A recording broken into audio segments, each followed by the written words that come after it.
Emails who have dared. Good stuff. Let's dive in. So, welcome, guys. Appreciate you jumping on. Matt, obviously appreciate you doing this. And my pleasure. It's going to be awesome. So, Matt's going to be tapping on stress management, anxiety, and then for the guys that are in the military or military people that are watching this, it's going to be talking about that transition from the military into civilian life. So, Matt, please move forward. Look forward to it. Right. I'll just tell you a bit about myself first. I did 22 years in the RAF Regiment. I know there's loads of banter jokes about the RAF Regiment at the moment, especially with mortar tubes and all that. So we'll leave that there for now. All right. And of course, we go through our careers, and then we either get the opportunity to stay on, or we leave, or whatever we decide to do. Now, I was unfortunate that I got injured, and when I got to my 22, they wouldn't sign me on, so I had to leave. And when I got told that, I had about 3 years left to go before my 22, and they were, we'll happily let you see out your 22 years. That was their get-out clause, so they didn't have to give me a medical pension. But that's the way it goes. But of course, at the time when I get told that, my stress went through the roof. The anxiety of what the hell am I going to do, and everything else just piled on top. Now, on the surface, no one would have noticed any difference or carried on at work. I was probably a little bit more reactive at home, shall we say. Nothing violent, but just a little bit more reactive. Little situations would seem like a big thing to me. But at work, I was fine, but home, not so much. I think my wife recognized it and often pulled me up on it, which was great. But luckily, I did find something that was I could be passionate about. And because of my injury, I was going to see a guy called Dave Green, not too far from the RAF base at Honington. And if anyone knows the area, he lives in a place called Thetford. And he's a soft tissue therapist, something I'd never really heard of before. I just thought it was just massage. It's a lot more advanced than just massage. And he fixed me right up. He did more for me in 6 or 7 sessions than the physios did in a year. So I started asking questions about how he did his training and everything else. And to cut a long story short, I went off and did my soft tissue therapy course down in London. And then I set up my own business.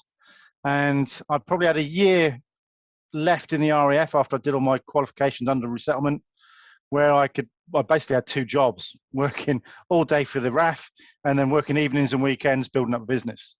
That had its own stress, but I knew there was an end to it because I was leaving the RAF and then I could just go full time. And it was great, and I've never looked back, which is great. I'll talk more about the transition and how it affected me and how it affects a lot of other people later. But first, we're going to talk about stress and anxiety. And we're not going to separate them. We're going to keep them together because the signs and symptoms are quite often the same. And if you've had any, and I'm sure you have, if you've all been in, at some point you get those lessons on signs and symptoms of PTSD. And one of the 2 top things you'll see, or the top 3 things, is stress, anxiety, and hypervigilance. And you can get those whether you've got PTSD or not, whether it's just stress or anxiety or something more severe. And learning to recognize that in yourself is one of the hardest things. You can be told that you're stressed, you can be told to go and get help, but quite often we don't. So learning to recognize what's going on and what those signs and symptoms exactly are is where we need to really sort of look in at ourselves and say, is this me or isn't it? And one of the first things we tend to see with people in the forces particularly is addiction-based problems, normally alcohol, but of course we see it all the time with people who do get into drugs, gambling, and other things, other vices. But normally the first one you see is the alcohol. I probably drank far too much alcohol on the first lockdown. But that was just me. I'm sure many people joined me. But I had to look at myself and curb that one. Certainly by this year, I've almost stopped drinking completely. So it can happen to anyone. Even when you recognize what's going on, you can still end up falling into these situations. Of course, with alcohol comes other things like not sleeping properly, not exercising, not doing the things that you need to do to keep yourself healthy. Sleep is a big one. Social media has a lot to answer for when it comes to sleep patterns. We should all have a routine for sleep. And if you know anything about babies, or if you've got kids of your own, one of the first things you do with a child is get it into a sleep routine. Normally with babies, you're looking at a bit of playtime, bit of tea, bottle, bath, bed, well, not necessarily all in that order, but they get a routine. And when they start hitting that routine each evening, they know that's the routine that's triggering their chemicals that are going to allow them to sleep. And it's the same for us as adults. And we're very bad at creating our own good habits sometimes. Now, whether that's turning the TV off, whether that's listening to a bit of music, or whether it's just making sure your blue light filter's on your phone. Mine is on all the time. It works on, I've got it set to dawn and dusk. So whatever time of year it is, the blue light filter's on in the dark hours. So, you know, it's better if you're going to be checking your phone, because you run your own business. You're always checking your phone. It's a nightmare. Not necessarily social media, but you're just checking that people aren't wanting appointments or cancelling appointments, so you know what you're doing the next day. And it's hard to get away from. But there are other things you can do to improve your sleep pattern, your sleep routine. Music is a great one. If you've got a particular song that you find relaxing, it doesn't have to be meditation music, but if you've got a particular song you like relaxing to, and that chills you out, then play that 15, 20 minutes before you go to bed at night. Might only be a 3-minute song, but if you play that every night and you get in the pattern of playing it every night, your brain will start to learn, just like the baby does, that this is the pattern that prepares you to go to sleep. The only thing is I would say on that is that don't pick a piece of music that you're likely to hear when you're driving. Don't want you falling asleep in the car. And it can be that powerful. When you get that piece of music, that trigger going on in your head, and all of a sudden that song comes on the radio, you've got a very high chance you'll start getting sleepy. So do pick a piece of music that maybe you're not going to hear on the radio. Or if it does come on the radio, turn it off quick, change the channel. Don't want you falling asleep at the wheel. So if you do choose that as part of your evening routine, then just be careful on that side of it. But when we look at things like stress, anxiety, we can go through all the different things that you can see on the outside, but there's a lot of stuff that goes on the inside. Now, one of the biggest stress hormones is cortisol, not to get confused with cortisone, which is when they inject you in a sore joint or somewhere to relieve pain, but cortisol. And it's a stress hormone that's naturally produced in the body. Now, cortisol peaks in the morning to wake you up. A bit like caffeine. It's like the human version of caffeine. So it peaks in the morning, wakes you up, and by about midday, it's starting to trickle off, which is quite often why you might have a little bit of slump after lunch. Cortisol's starting to drop off, but it slowly declines all the way down to evening meal time, early evening, when it's probably at its lowest by about 7, 8 o'clock at night. And that's when you start feeling sleepy, and that's when you're probably going to want to think about going to bed. But of course, we don't. We go to bed later than that. And of course, your biorhythm will change with the pattern of your sleep as well. But what happens then after midnight, 2, 3 o'clock in the morning, which is quite often when we can get a second wind, is your cortisol starts to go up again, ready for you to peak in the early hours of the morning, 5, 6 o'clock, to wake you up so that you're around in daylight hours. So naturally, it's great and it works really well. Now, it's also you get a burst of cortisol when you're in a fight, flight, freeze situation. When you suddenly get scared, you get that adrenaline pumping, and your cortisol will spike. And like all those hormones in that kind of situation, it will spike, and of course, it's supposed to wear off quite quickly afterwards. If you're stressed and anxious all the time, your cortisol stays up here. And you're constantly, your body's feeling like it's in a fight, flight, freeze situation, pumping itself with cortisol all the time. Now, if you're pumped with cortisol all the time, then that caffeine situation all the time will prevent you from going into REM sleep. You may sleep for 8, 9 hours a night, but you wake up feeling absolutely exhausted still because you haven't had those cycles of REM sleep that you should have because of the cortisol.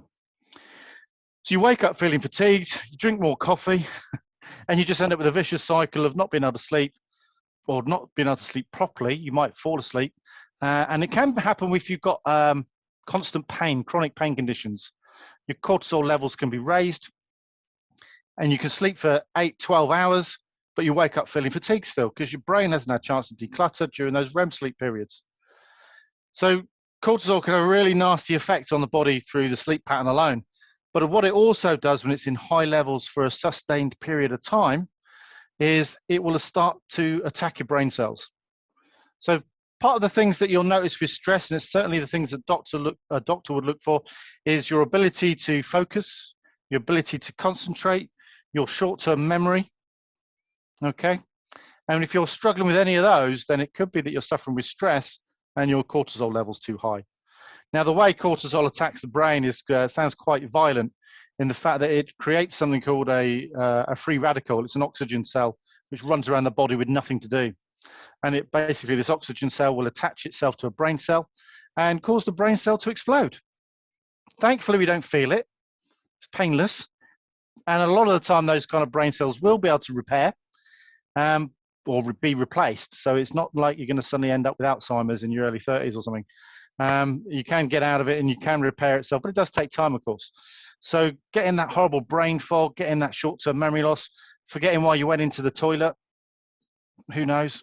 You know, it could be signs and symptoms that you're suffering with stress or even anxiety. So some of the things you got to look out for. Other things that cortisol does for us then, good and bad, is that when you go into a fight, flight, freeze situation, you've got that spike of cortisol. As it comes down the other side, normally what would happen is you get a craving for sugary and fatty foods. That's great if you've been able to fight the bear or run away from the bear, but if you're sat in an office getting a craving for sugary and fatty foods because you're stressed, then the chances are you're going to eat too much chocolate, you're going to eat the wrong foods, you're going to eat the crisps, the salty stuff, and you're going to put on weight because you haven't had a chance to burn it off running away or fighting anything. So that is something to recognize, that when we're stressed and, you know, and not picking on women, but women have the perfect food that they seem to love, which is chocolate. So when they get stressed or go through their monthly cycle, the first thing they reach is chocolate. It's fatty, it's sugary, it hits the spot. Okay, it satisfies that cortisol craving for sugary and fatty food. But it's something to be aware of. When you start to be able to realize what it is and recognize what the symptoms are and why you're suddenly craving sugary and fatty food, then you can do something about it, whether that's lowering your cortisol through exercise, meditation, mindfulness, whatever you want to do to help release or get rid of that cortisol or lower it. And then hopefully the sugary and fatty food craving will disappear. Okay. Any questions so far? You're looking absolutely enthralled. I think you must be watching TV in the background. Blue light blockers on there, eager. But yeah, it's all good. It's all good, Matt. Yeah, some really good points there in regards to what you're saying, like the routines.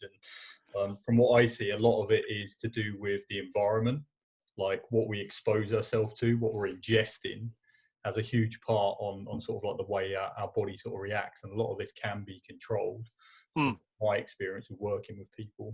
But a lot of the time we're always looking to the doctor for medication, all these things to deal with a symptom. Yeah. In actual fact, like if we look at the bigger picture and look at our environment and look at the root, then we can get a lot of the answers right in front of us. There is, and I was reading an article just today that came through on one of the news websites, I can't remember which one it was now, how they're investigating other things other than the drugs for stress and anxiety.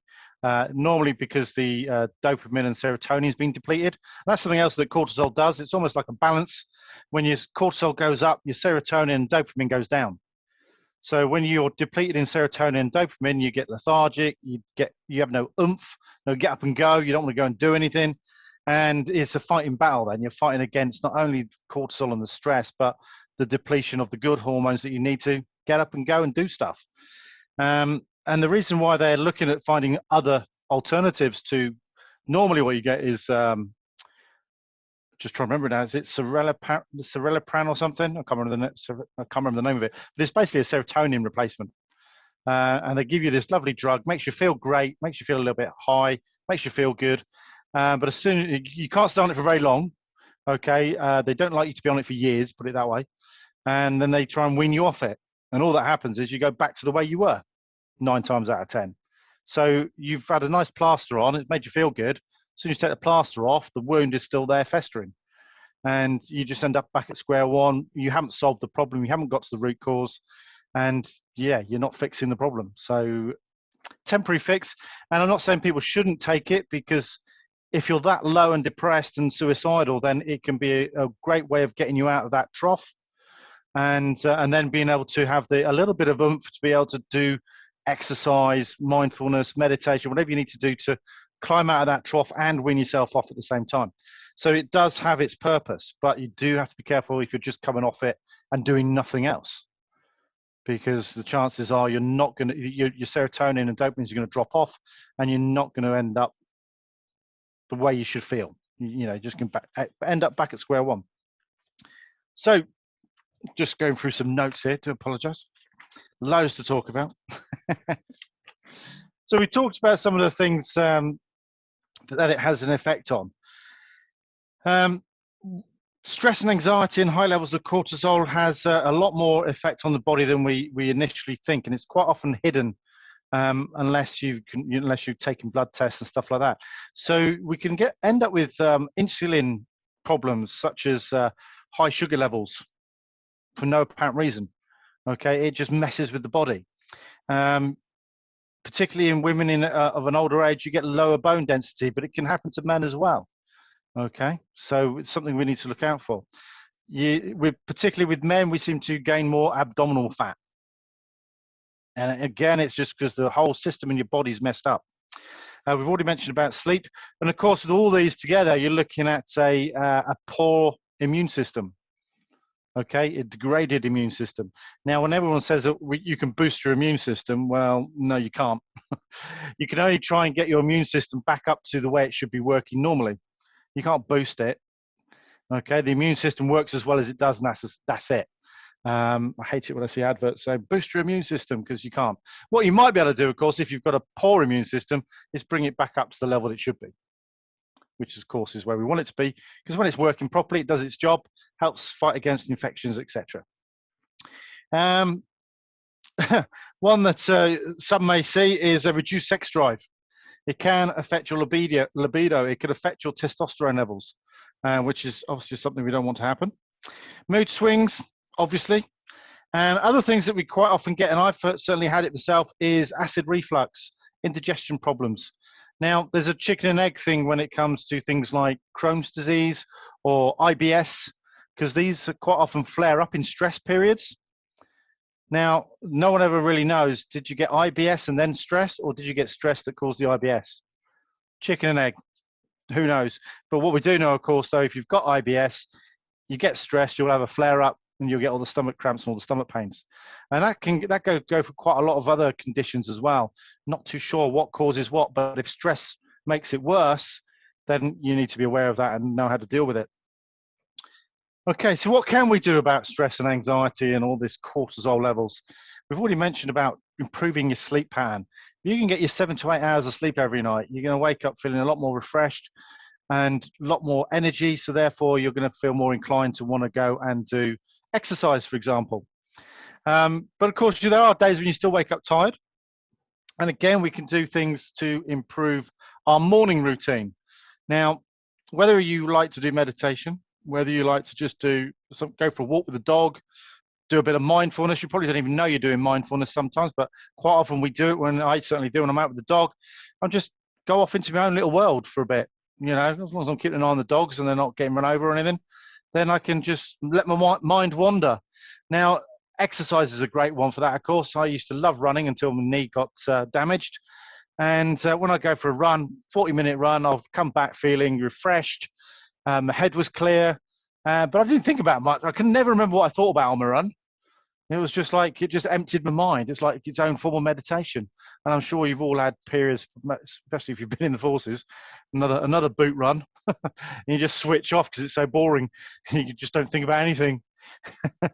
So, yeah, I mean, exercise is a great way of that mental health, giving your brain a chance to sort of recharge itself and clear all the clutter out.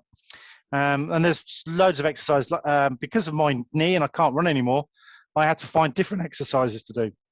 And I didn't want to do an indoor exercise. I want to do an outdoor one. So I found kayaking. Okay, quite cheap, really. Certainly cheaper than the mountain bike. So for 270 odd quid, you could buy a sit on top kayak. It's not for white water. It's just for nice, smooth rivers and lakes. You can take it out on the sea as long as it's not too choppy. And you can get lost. You should go with a mate of mine who's ex-army, and we'll go out on the river for 3, 4, 5 hours sometimes. And of course, before lockdown, we'd always finish with a pub lunch. Not so much nowadays. Take your own packed lunch. But it's a great way of being out in the country, being out in nature. You're not thrashing around, you're enjoying it, and good company as well. And it's ticking a lot of the boxes of the 6 human needs, if you know all about those. If not, look them up. It's an interesting conversation. Another thing that I got into because of my knee was mountain biking. I do a bit of road biking, but I find that quite boring. But the mountain biking, when I go with my mate, we have a bit of a laugh, we have a bit of a blast.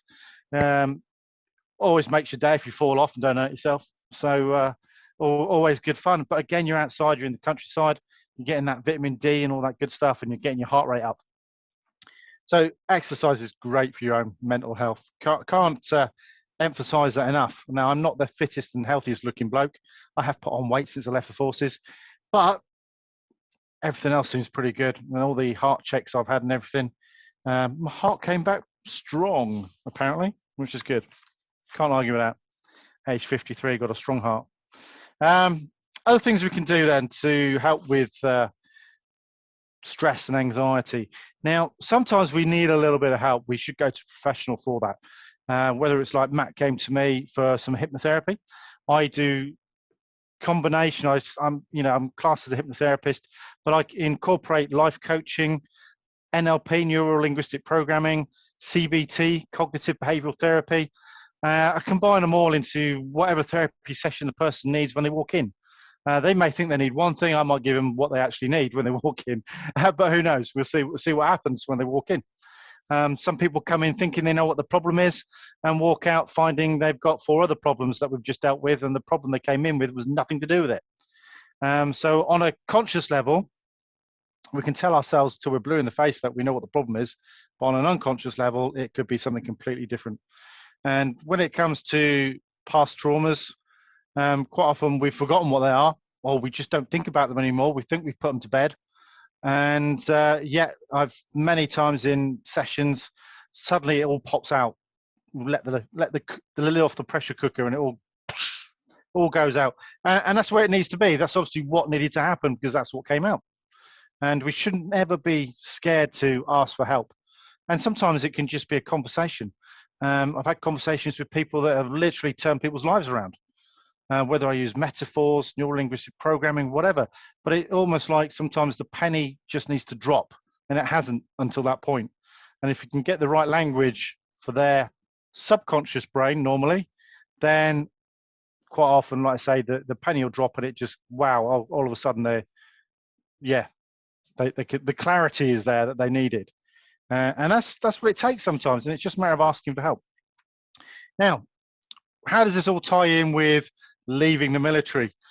It's a stressful time, especially when you've been in the military for a long time. Now, I only did 22 years.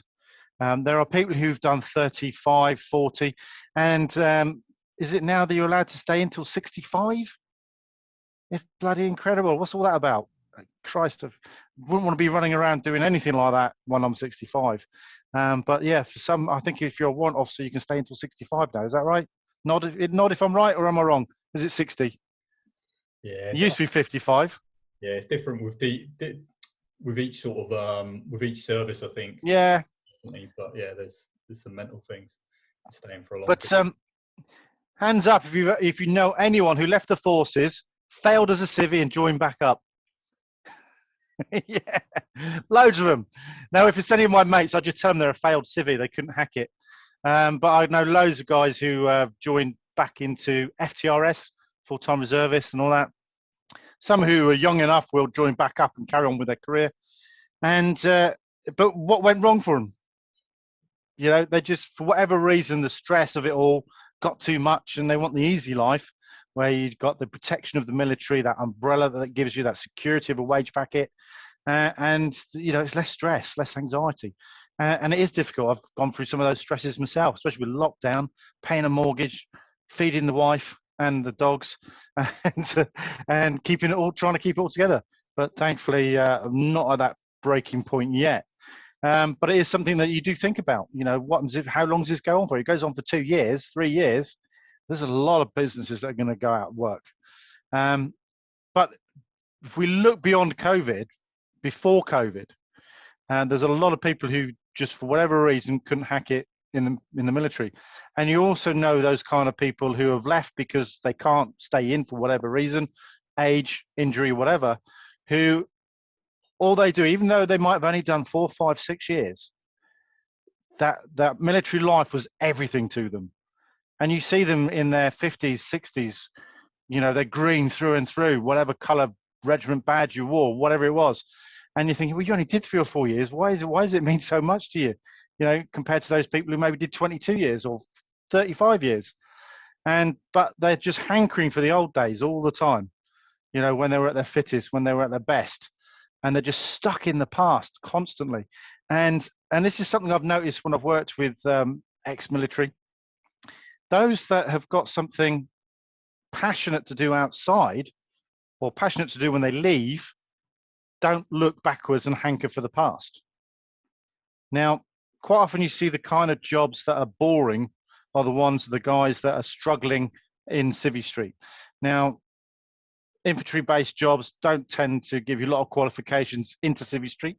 You can end up being a truck driver, you might have all your HGV qualifications. Nothing wrong with being a truck driver. Very commendable job. We need truck drivers, and some of it pays really well. But the only problem with being a truck driver is you're sat in a cab, normally on your own, for 8, 9 hours a day, which gives you a lot of time to think.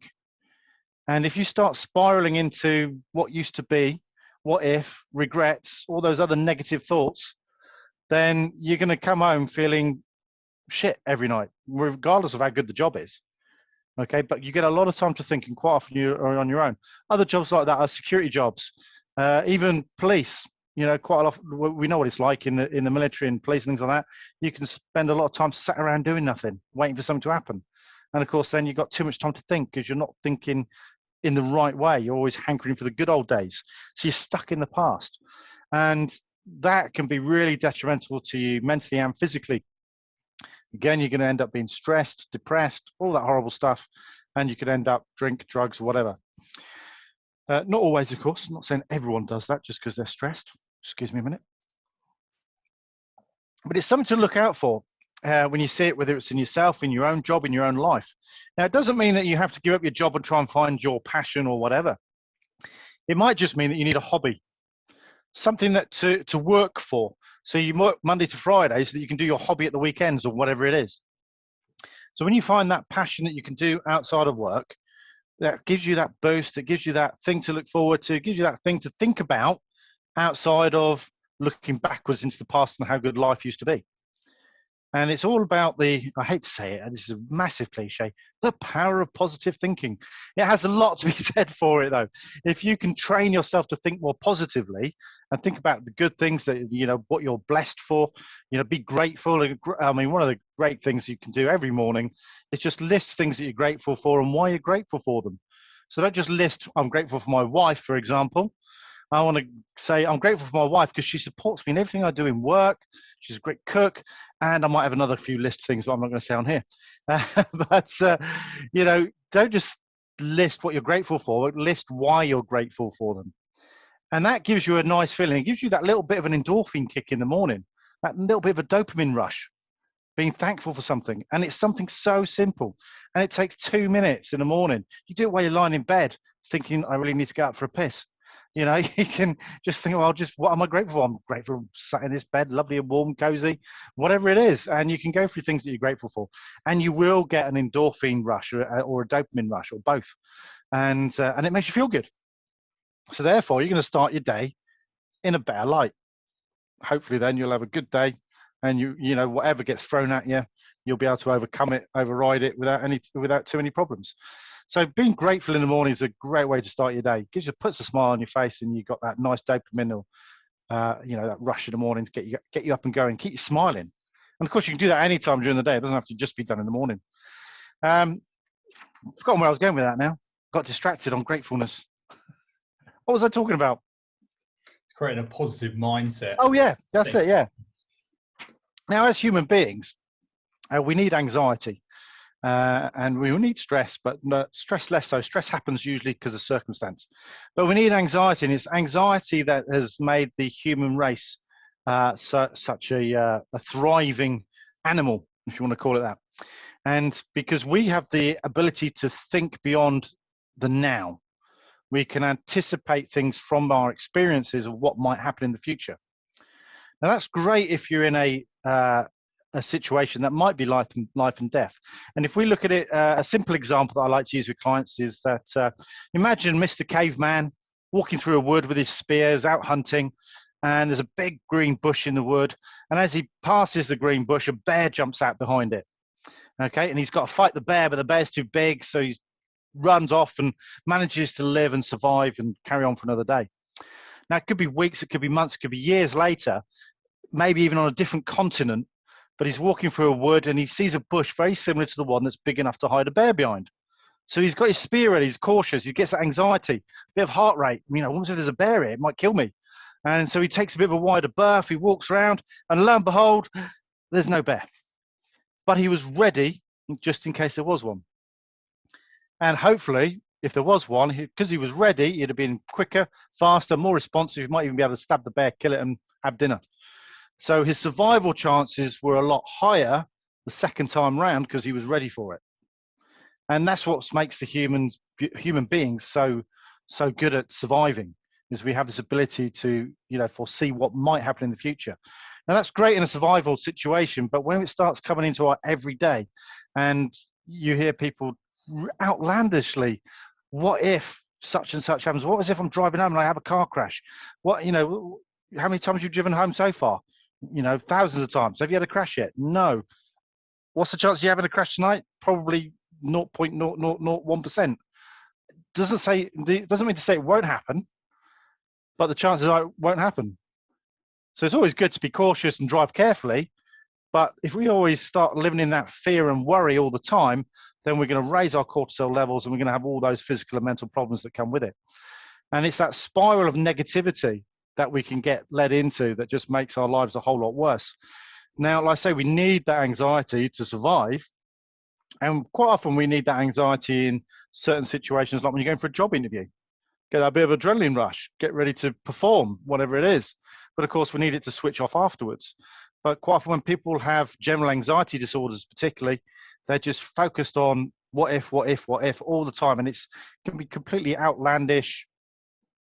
If you say them out loud, and quite often when clients tell me, they start laughing at what they're worried about. Because when they say it out loud, they realize how stupid it is, but it doesn't stop them from worrying about it. So that's when we need to reprogram the brain, a bit of hypnotherapy or something, just to break that cycle, which works really well. So yeah, I mean, we need it, but we don't want it to be overpowering, overwhelming. Okay, so when it gets overwhelming, that's when we need to go for help. So naturally, because of that, we are negative more than we are positive, because we want that negativity to help us survive, you know, preempt the bad things happening. So through practice, whether it's using gratefulness, exercise, just focusing, doing mindfulness, focusing on the positive things around you, focusing on how wonderful nature is, whatever you want to do, will train our brains into being more positive and optimistic. Now, there's been studies done when it comes to pessimistic and optimistic people that optimistic people are likely to live 7 to 10 years longer than a pessimistic person. So you can kick your cigarettes into touch and just be optimistic. Yeah, so yeah, if you want to be fit and healthy and live longer, be optimistic. Don't keep thinking the world's going to end. Don't worry about all the shit that throws out on social media and the news at the moment. Just try and live a happy life and focus on all the positives around you. There's loads of positives through everything. All you got to do is practice looking for it. Train your brain to look for it. And you'll have a happier life because of it, because you're always thinking happy thoughts. Now, one of my things when it comes to depression, according to medical studies, women are twice as likely to be depressed than men. And this is a bit of a joke. Men think about sex twice as much as women. Is there a correlation? I don't know. Because we're always thinking happy thoughts. I don't know. Here's a bit of a joke. It's probably no connection whatsoever, but you can see what I'm saying. If you're going around thinking of positive thoughts and happy thoughts, you're going to have a happier life. Simple as that. If you're always negative and depressed, you're not. So Any questions? I haven't refreshed my Facebook page, so I don't know if there's anyone who's typed anything in. No, we're all I've good. rattled on loads. Yeah, I got some. So you spoke about obviously goals, purpose, people living in the past. Why do you think people are kind of not motivated at the moment, or struggling to get motivated, like from your experience? Well, now or generally? Well, now in the sort of present in this time. Well, one of the big problems we've got at the moment, and I'm getting to see a lot of people with anxiety, is that I suppose you could call it a fear of the unknown. No one knows what's going to happen. It has changed now that we've sort of got this light at the end of the tunnel, but then you still see loads of stuff on social media about, well, we're getting the vaccine, but we still got to social distance, we've still got to wear masks, we've still got blah, blah, blah. But you know, you got to hold on to the little bits of hope that are out there. You look for the light. It only takes one little bit of light and there's no more darkness. So keep looking for the light. Don't keep getting focused on all the crap on social media. Give yourself a break from it. Challenge yourself not to look at social media for 2 hours, 6 hours, 12 hours, a whole day, however long you feel you can go for. I quite often, when I'm taking my dogs for a walk, I'll put my phone in my pocket on silent, and I won't look at it all the way around. You know, it might only be half an hour, but I'm still not looking at the social media. Gives me a break, gives my brain a chance to switch off. And one of the great things about social media is it will give you an endorphin kick when you see things on it that you like. But of course, all that happens then is you're always looking for that next endorphin kick. You're always looking for that next bit of dopamine. And you end up trawling through all the shit, trying to find the one bit that makes you feel good. And it's just depleting all your dopamine and serotonin. So yeah, try and keep off it for a little bit. Give yourself a break. Give yourself unplug for a little bit if you can. 100%. I couldn't agree more. I mean, within our community, we're constantly doing digital detoxes and setting barriers, like on your evening routine, phone usage in the morning, because it can be quite destructive, the relationship you have with your phone and absolutely digital devices. It really does influence you in a negative way and can put you into that sort of negative downward spiral, and what you do sort of expose yourself to and what you do ingest does have a psychological impact, but that psychological impact can have an impact on your physical body as well, and it's mad. It really is. So minimizing that to the max is a good thing. Setting boundaries, not completely eradicating it, but I think people that are with motivation and mindset issues look at what you are absorbing from the environment. And like we said about the present time, the news can be pretty toxic, the stuff that's pumping out. And if you're fixated on that, well, it's going to give you the response that you're getting. Yeah. I mean, there was certainly during the first lockdown, probably why I started drinking so much, was the stupidity of people on Facebook.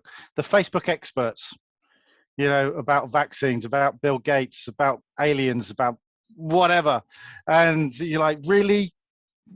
Where'd you get this from? It's unbelievable. Well, you can't argue with fools, can you? So, and I started to argue with some of these foolish people, because that was their belief. It didn't matter how much logic, how much fact you gave them, they just still would find a way of going, well, that's you, you know, let's agree to disagree and all this. You're like, really? You're just stupid. Stop it. Bill Gates isn't chipping everyone in the world. It's just the battery would run out too soon. Why would you bother? Anyway, that's my own personal opinion on that one. But social media, it's very easy to get sucked into these arguments. It took me a couple of months, but I did learn to just scroll on by. And that's my little saying. When I'm scrolling on my pages and I see someone put something absolutely ridiculously stupid, I just say to myself with a nice little smile on my face, scroll on by. Can't argue with fools. No point even wasting your energy on it. And all it's going to do is make you angry, make you stressed. So yeah, learn to scroll on by. It's a nice one. Agreed. It's quite difficult to do that as well, though, isn't there? Because things pop out at you on social media. Yeah. I've got a couple of other sort of questions for you. Go for it. And talking about support in particular, and also sort of like for those people that are watching this that have been in the military, leaving the military, or transitioning out. Like, there seems to be like an identity thing from what I see. Like, regardless of how long someone's served for, whether it's 4 years, 10 years, 12 years, etc., like that shift causes quite quite an impact in people's lives. And do you think that's kind of tied back into purpose, goals? Yeah. One of the things we need as human beings is we need to belong to a tribe. On a really basic level of survival, we know that by being in a group, a tribe situation, we've got a better chance of survival. Now, of course, the military is very good at giving you that tribe mentality, that camaraderie, that group stick together, you know, and you rely on your buddies in the most extreme situations, you know, obviously in the battlefield. And that connection that you have, you're there for each other. And of course, if your oppos are doing everything they should be, you've got a better chance of survival. And of course, if you're doing everything you should be, they've got a better chance of survival. So you're feeding a really basic level of instinct on a subconscious level of belonging to a tribe. And it's one of the reasons why people start smoking especially in their early teens, is they want to be in the in crowd. They want to be, you know, if you're in with this group of people that might be the cool kids, you know, there's less chance of you being bullied. You've got a better chance of survival. So we do have a need to be in a group, but your group doesn't have to be massive. Your group could be just a couple of friends that you meet up with, like the mates I go kayaking with and mountain biking with. Don't need 2, 4, 6 people. It could just be a couple of people. But one of the great things about my job is I've got a whole tribe of clients that I see on a regular basis, which is great. You know, some wonderful clients that I just love it when I see them booked in on my diary. I look forward to catching up with them. They're almost friends, but they're not. I don't go drinking with them. I don't meet them outside of work or anything. And yeah, it's just a great environment to be in, to have these people who, you know, look forward to seeing you, and I look forward to seeing them. And we need that social interaction, certainly do. And of course, we can get social interaction over the internet, and you can still get the same release of endorphins and dopamines and serotonin from having a chat with a mate. I've done quite a few chats with friends. I said, like, right, you know, 10 o'clock tomorrow morning, let's meet up on Zoom for a coffee.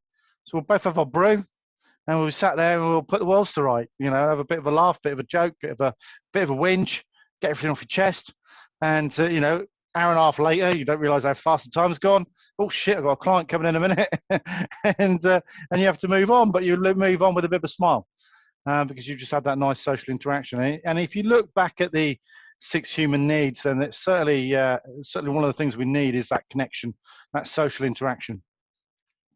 So yeah, that tribe mentality is something that really gets reinforced when you're in the military, but it's something that we need as human beings anyway. Couldn't agree more. Couldn't agree more. Having that community support is absolutely vital, and especially for people that are transitioning out. I've certainly seen it and experienced it in elements as well. You go from this culture, this community, and then all of a sudden it's gone, and maybe you've got one or two people around you, but generally the people around you don't understand on quite the same sort of level. I've got another sort of question for you, Matt. Like, so from your experience, like, what do you kind of feel like holds people back, in particular sort of veterans, from reaching out for support when they are suffering with like stress, anxiety, or any other sort of mental health? Yeah, it can be different for different people, but if we look at it a bit of a general thing, is not showing signs of weakness. A lot of people think if they can't manage on their own, and quite often we know what to do. We can look it up on the internet. You know, I'm stressed. What do I do about stress? Oh, I've got to go take the dog for a walk and look at the trees and the birds, or go and do some exercise. So they go for a run. You know, and we know what to do quite often, but for whatever reason, it's not enough for that person at that time. They need something else. They need that extra bit of support, that extra bit of help. And quite often we feel we should be able to manage on our own. Other people have done it. Why can't I do it? But you know, everyone's different. And one of my sayings I like is that asking for help shows wisdom and courage, not weakness. And that's it, really. You just got to look at yourself, look inward at yourself, listen to those people around you that love you. If they're telling you you've got a problem, you need help, you should be listening to them. Don't deny it. You know, you might want to deny it. And quite often we go through these stages initially of denial, anger, other things, before we get that acceptance, and then we get the help we need. But quite often that can be too late for some people. As we know, we see it far too often with suicides for people who are in the military as well as veterans. So yeah, it's just, if people are telling you need help, allow them to help you. You know, I do. If anyone from, well, it doesn't really matter if they're forces or not. If anyone phones me up and they're on the edge, I don't just, oh, well, book an appointment next week, mate. No, I will talk to them there and then. I will talk them from the edge, hopefully. Or I will encourage them to phone the Samaritans or do something if they don't want to talk to me. I won't just leave someone hanging. I will try and help them. And you know, and I'm not going to say, yeah, you got to get your credit card out first, mate. No, I don't do that either. You know, if people are in that dire situation where they need help right there and then, I will help them. As simple as that. I would hate to wake up the next morning and hear the bad news because I didn't help them. So yeah, help people. My number's going to be put on air, I'm sure. If not, you can find me. And if you're ever in that situation, give us a ring. Yeah, I might take the piss a bit, but you know, that's all part of the banter, isn't it? But no, if someone phones me up and needs help, I will help. Simple as that, because that's what I do. Awesome. That's mega. That's mega. And I certainly find like our ego can get in the way a lot. I've actually just started reading a book. It's actually recommended from another veteran a couple of weeks ago. It's called The Mask of Masculinity, and there's different masks that males put on throughout their life. And it's really, really fascinating. And it's kind of like goes back to our past programming where we've got it from like parents, peer groups, like the military in particular. It programs us in a particular way so that we kind of, we don't want to reach out for support because it's deemed to be weak. In actual fact, it really is the quite opposite, but we just program that way for sure. I'm just popping a couple of links into the underneath this So feel free. This video at the moment. So one of the groups I run is called the Anxiety and Stress Warriors. Far more women in it at the moment than there are men, but it's only been running a month, and there's a lot of people who are struggling with anxiety and stress. And I thought I'll get a lot of people message me about stuff that's probably their first. They're trying to hint that they need something. I might just be asking a very sort of bland question, but they're reaching out, put it that way.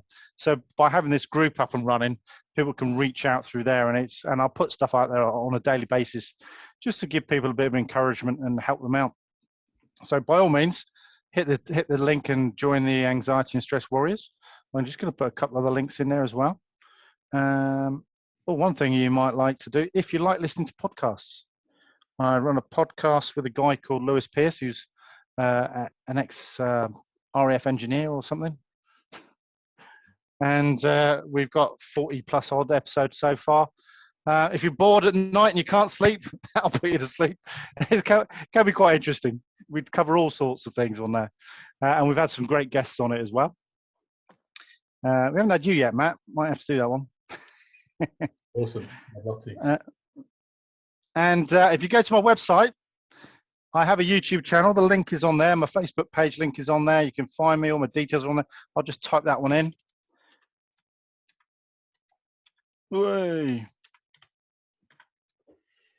Good guy. And my phone number's on there.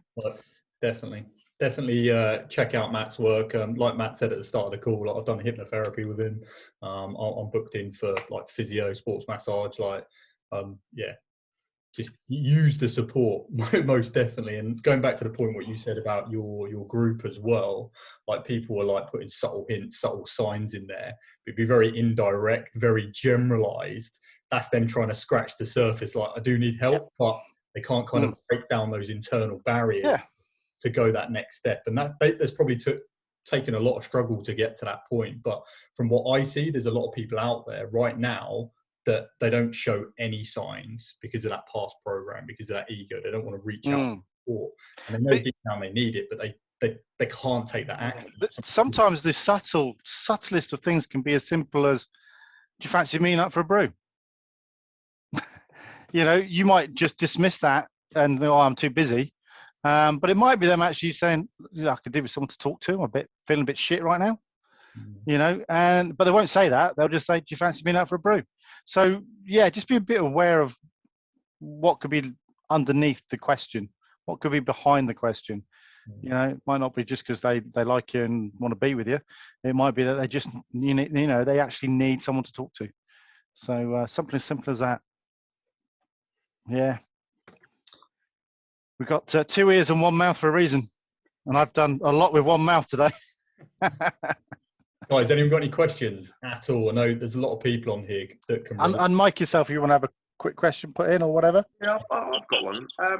So you were talking earlier about when people go to the doctors and stuff, and obviously one of the first things that the doctor will do usually is prescribe meds.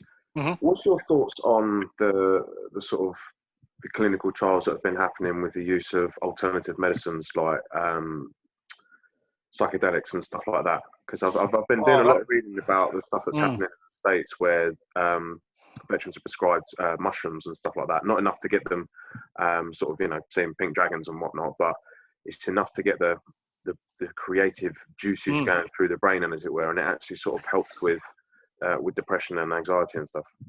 I someone sent me an article today, and I haven't fully read it yet, about the experiment into psychedelic use of yeah. So it's doing the rounds, isn't it? So I'm going to have to read into that. There's a lot to be said for alternative medicines. We know, for example, that cannabis can help with a lot of things, but it's still illegal in this country. You know, some CBD oils will work for some people, but not for others, because it hasn't got everything people need. Whether that's a placebo effect or not, I have no idea. But if placebo works, I'll accept it. Nothing wrong with placebo works. But yeah, I mean, they've got to keep looking. They've got to go beyond the normal shit chemicals that the pharmaceuticals pump out, because they don't have the greatest effect long term. Great for the short term if you need it to get you out of the hole, and always do it under the direction of a doctor when you're coming off it as well. And hopefully, if you know you're coming off it from this conversation, you'll know you need to do something else like mindfulness, exercise, some other form of therapy that's going to keep you out of the hole. Does that help? Yeah, it did. It was, so the doctor prescribed it to me. It was put me on antidepressants a while back, and I didn't like being on them. I didn't like the way they made me feel. Obviously, put on weight, the libido thing, and all that kind of stuff. And I started taking lion's mane mushroom caps. Right. Completely legal, by the way. I wasn't tripping balls. Yeah, no, I've heard of them. Yeah. And I found it helped quite a lot. And for some people it won't work, and for others it will. And like I said, if it's a placebo effect, then great, because the power of the mind is far more powerful than a lot of the chemicals that doctors will throw at you. You know, if your mind decides to heal itself in whatever way, shape, or form, it's going to be far better than any drugs.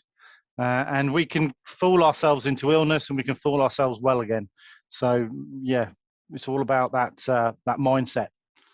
So yeah, and we've seen it with forgotten the doctor's name on the BBC when he gave 80 people, I think it was 80 or 90 people a placebo. Told them half of them were getting this new wonder drug for back pain, and the other half were getting a placebo, and 45% of the people got better, even though they were all on a placebo, just because they believed that they were getting the wonder drug and it was going to make them better. So, the power of the mind is, I'm still scratching the surface with what I do. It's amazing, the powerful responses I've had with people. Some of them very instant. I've had people walk in who are, heavy smokers, smoked for 35 plus years, and walk out and never touch a cigarette again. No side effects either. No weight gain, no sleep problems, no anger problems, nothing. And that's because the belief in their mind is there after the session. And that's my job, to make people believe they can do it, and they will. Here's a question for you on hypnotherapy. Mm-hmm. So you see, when you see on TV and programs like that, when I know there's been a few on AGT, BGT and that, but there's been hypnotherapists on. Yep. I know that some people are susceptible to it and some people aren't. Yep. What is that? What is the theory behind that? Is there a reason? Okay. Well, I wouldn't know. No one really knows why. It's just that some people have got a better imagination, I think, than others. Now, when you do I don't do stage work, but I know people who do, and I've seen how it's done.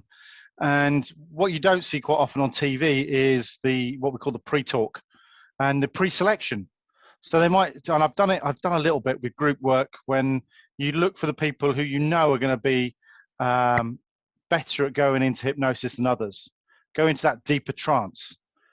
Okay, and it's about 20% of the population who have that ability to go in that really deep trance. And and it's quite often the people who are quite overt.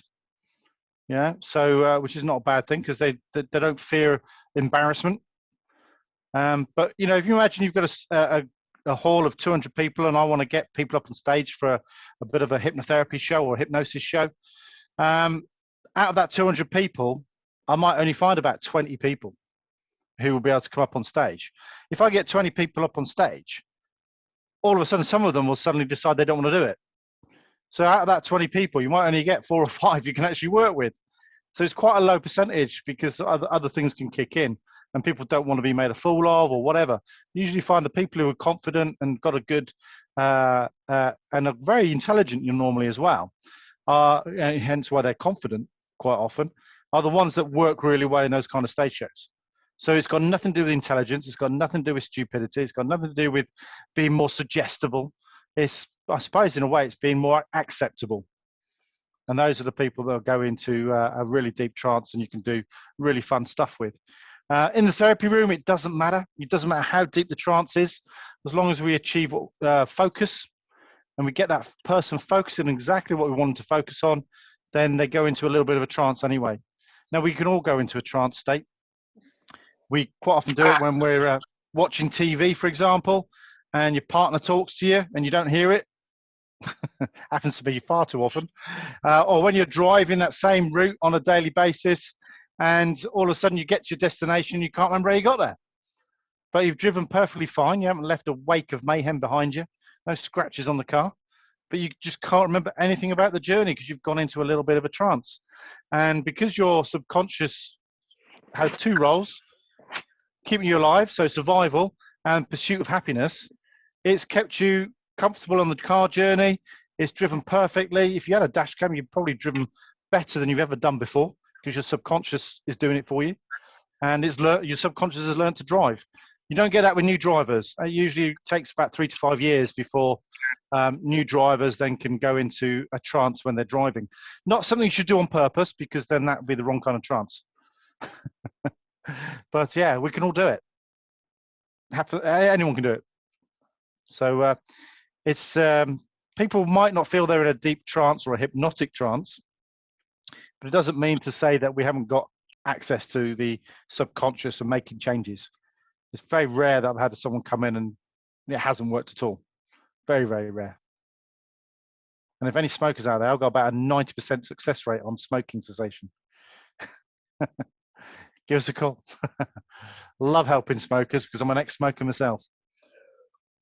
Definitely powerful, lads. Like I've done some hypnotherapy, like I said, with Matt, and I when I went and saw Matt, or when I sort of approached Matt, I just had this massive weight on my shoulders that it's just like some mental block. I think it's just been queuing up and building up for some time, and as we typically do, we put things off until things build up. I reached out and it's a good experience. I've had hypnotherapy 3 times, 3 different people, Matt being one of them, and I've really struggled previously. I'm not very visual, but when I've done it with Matt, it was a good experience. Yeah, there's nothing to worry about whatsoever, and you can see it's not mind control. Exactly. Yeah, chill. And one of the things we find that I know quite a few ex-military who are hypnotists and hypnotherapists is having that confidence. And, you know, in the military, you get given that confidence, especially if you've gone through instructor roles and that kind of thing, and you go up through the ranks, you end up having a natural confidence that you've learned. And so I bring that into the therapy room. So it's quite a authoritarian style of hypnosis that I do. But if I'm confident, then my client will have confidence in me. If you've got some namby-pamby therapist who's like, maybe what might happen is this, and you might, and lots of almost negative terms that they use, you'll be sat there thinking, what the fuck? And nothing will happen. But if you go in and right, what's going to happen next is, and it's very military style, and it works very well with military because that's the style you're used to. So yeah. And when it comes to, you know, even extreme things like PTSD, there are people who I'll chat to and I feel that they're a bit above my remit. They're a bit too on the edge, and I'll just encourage them and give them the numbers or whatever to go and get help. professionally, like with maybe combat stress or people like that, because they're the kind of people that really need, you know, that full-time help. You know, a couple of hours with me isn't going to cut it. So yeah, it doesn't happen very often, but sometimes people are that extreme, and they've left it far too late, or the system's let them down a bit, which is a bit of a mare. It does happen far too often.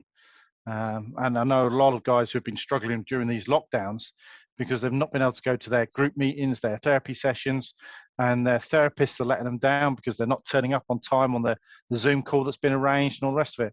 So yeah, there's a lot of lads struggling at the moment with what's going on. But don't be scared to ask for help. Online, isn't it? I mean, you could do all of this online as well. I've helped people all over the world with it. So yeah, Australia, America. Yeah, as long as they can speak English, it usually works. Because that's the only language I know. Awesome, guys. Anyone got any other questions for Matt? Feel good. Absolutely. Well, I've really enjoyed it. I hope you have too. I've just bombarded you with loads of crap tonight, but hopefully you've learned something and you'll take away something from it.